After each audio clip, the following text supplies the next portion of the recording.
Hello नमस्कार, कैसे हैं आप सभी। बहुत बहुत स्वागत है आप सभी का। तो आज थोड़ा सा हमारा जो पैनल है उसमें कुछ मिस्टेक आ गई तो मुझे यहाँ से वीडियो बनाना पड़ रहा है। कोई बात नहीं, आपको सुनना है इम्पोर्टेंट बात यहाँ और अच्छा लगेगा आपको। तो आज एक मैं बहुत ही इम्पोर्टेंट बात आपको बताने वाला हूँ कि जो यूनिवर्स होता है या आप यूँ कहें कि जो ईश्वर है वो हर समय आपकी छोटी छोटी परीक्षा लेता रहता है। मतलब आप दिन भर में कई ऐसे काम करते हैं तो आपकी चेकिंग होती है। और चेकिंग ऐसे होती है कि इस व्यक्ति को देना चाहिए या नहीं देना चाहिए। मतलब ये समझो कि एक तरह से लायकी देखी जाती है ना, कि ये देने के लायक है कि नहीं है, इसको दें या फिर नहीं दें।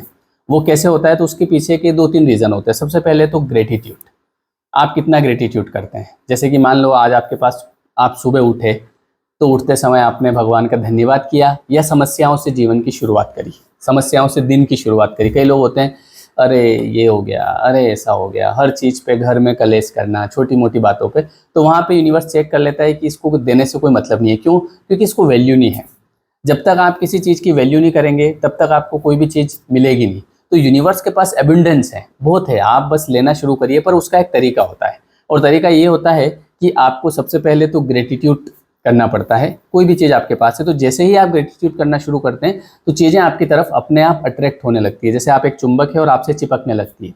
और जब आप कंप्लेंट्स करते हैं तो जो चीज़ें होती है वो भी धीरे धीरे दूर जाती है। क्योंकि आप देखो, कोई आपके पास में कोई भी व्यक्ति, अगर आप उसको नेगेटिव बात करेंगे उसके सामने, आपकी वजह से उसको चिड़चिड़ापन होगा या वो परेशान होगा तो वो आपसे दूर जाने की कोशिश करेगा। और जब आपकी वजह से उसे अच्छा लगेगा तो वो आपके साथ में रहने की कोशिश करेगा। तो वैसे ही होता है। तो जब आप ग्रेटिट्यूड करते हैं आपको मिलना शुरू होता है, जब आप कंप्लेन करते हैं तो जो होता है वो भी धीरे धीरे आपको हर चीज़ बेकार लगती है। एक और आपकी बीच बीच में परीक्षा ऐसे होती है। जैसे एक छोटा सा एग्जाम्पल लेते हैं हम, अभी राखी का त्यौहार आ रहा है जैसे, है ना। तो इसमें मान लीजिए कि एक बहन है, उसका भाई जो है वो उसको वो सोच रहा है कि बहन के लिए कुछ लेके आ जाऊं, है ना, एक 500 रुपये की साड़ी लेके आ जाता हूँ। अब उसकी पत्नी इस बात को सुनती है।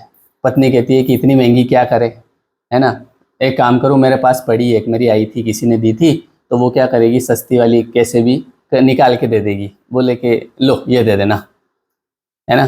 तो यूनिवर्स यहाँ पे चेक करता है कि अच्छा अच्छा, मतलब इसको भी इसी हिसाब से मिलना चाहिए, है ना। क्योंकि जैसी रही भावना जैसी, प्रभु मुहूर्त देखी तिन तैसी।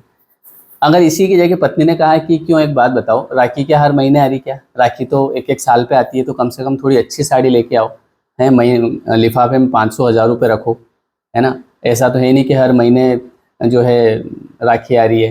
तो जब वैसी भावना रहती है तो यूनिवर्स देखता है ये आदमी है यार, इसको देना चाहिए।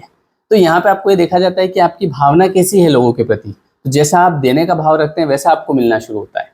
तो जब आप इस प्रकार की बात करते हैं कि थोड़ी अच्छी लेके आओ, तुम्हारी बहन है, बार बार तो आती नहीं, राखी हर महीने आती नहीं, है ना, चलो अपन लेके आते हैं कुछ अच्छा। और भाई की इच्छा है कि मैं 1000 रुपये का कुछ लाऊं, लेकिन पत्नी साथ में रह के 1500 का दिलवा रही है, तो समझ लो कि उसके पास आना शुरू होता है। यूनिवर्स देखता है कि ये पास हो गया परीक्षा में, इसको देना शुरू कर दो। कई बार ऐसा होता है कि हम किसी एग्जाम की तैयारी कर रहे होते हैं और हमारे जो साथी होते हैं, है ना, तो उनको, उनसे हम कई चीज़ें छुपाते हैं, कहीं इसको कुछ पता नहीं चल जाए, है ना। कई बार ऐसा होता है ना कि आपको कहीं कोई बात पता चली, आप कहाँ कोचिंग क्लास कर रहे हैं ये उनको नहीं बताते हैं, छुप छुप के पढ़ते हैं। तो ऐसे में भी आपकी चेकिंग होती है कि अच्छा ये सीमित लिमिटेशन में रहना चाहता है। देखिए, ज्ञान जितना बांटेंगे उतना बढ़ेगा। ऐसा मत सोचना कि यार सबको पता चल जाए, कहीं मैं नुकसान में नहीं हो जाऊं। आप कभी भी नुकसान में नहीं रहेंगे। आपकी जैसी भावना रहेगी तो वैसा ईश्वर आपको ज़्यादा देगा। और जब आप ये सोचेंगे ना कि मैं इसको नहीं बताऊं कहीं ये पास नहीं हो जाए, इसको नहीं बताऊं कहीं ये पास नहीं हो जाए, है ना, तो ऐसे केस में कहीं ना कहीं आपके साथ से ऐसा होगा कि यार ये क्या हो गया। आप समझ रहे हैं मेरी बात को। तो इसलिए आपकी हर एक समय परीक्षा होती है। आप दूसरों के प्रति कैसी भावना रखते हैं, आप दूसरों के प्रति आपके मन में भाव कैसा है, तो इस हिसाब से आपको मिलना शुरू होता है।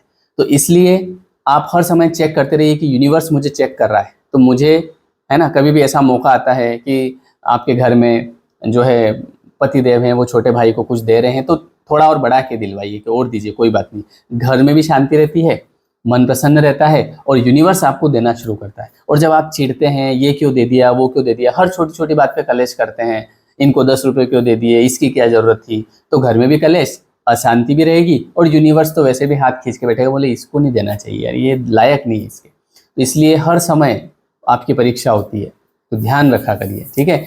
जो देंगे वो आपको मिलेगा, जैसी आपकी भावना होगी वैसा आपको मिलेगा। एबंडेंस है यूनिवर्स के पास, बहुत कुछ है, बस आपके अंदर लेने की कला होनी चाहिए, क्योंकि ये कला सब में नहीं होती है। 90% लोग आपने देखे होंगे हर छोटी छोटी बात पे मुंह चढ़ाते हैं, है ना, दूसरों का अच्छा हुआ होता हुआ देख नहीं पाते हैं, अपना बढ़िया हो जाए तो हाँ है कैसे भी करके कोशिश करते हैं कि बस अपना स्वार्थ। तो जब तक आप स्वार्थ से आगे नहीं बढ़ेंगे तब तक यूनिवर्स आपको नहीं देगा, क्योंकि आप देखो यूनिवर्स भी केवल दे रहा है। आज पेड़ पौधे हैं, पेड़ पे फल लगे हैं तो वो दूसरों के लिए, आज नदी बह रही है दूसरों के लिए, सूरज रोज सुबह उगता है दूसरों के लिए, है ना, हर चीज दूसरों के लिए, उनके खुद के लिए कुछ नहीं है ना। तो सूरज को खुद जलना पड़ता है दूसरों के लिए। तो जब आप खुद स्वार्थी हो जाते हैं तो आपको मिलना बंद हो जाता है। जब आप दूसरों का सोचने लगते हैं कि ठीक है यार, सर्वे भवन्तु सुखिनः सर्वे सन्तु निरामया सर्वे भद्राणि पश्यन्तु मा कश्चित् दुर्भाग् भवेत्, तो फिर यूनिवर्स आपको देना शुरू करता है। ये नियम है, इसको आप याद रखिएगा, हर समय याद रखिएगा कि मेरी परीक्षा हो रही है और मुझे पास होना है। मतलब ये समझिए कि लाइफ एक गेम है, बस इस गेम को अच्छे से मतलब खेलते आना चाहिए। ठीक है, थैंक यू। वीडियो कैसा लगा और इस बारे में आपकी क्या राय है मुझे जरूर बताइएगा, आप क्या सोचते हैं इस बारे में, है ना। Thank you everyone, thank you so much. मिलते हैं फिर नेक्स्ट वीडियो।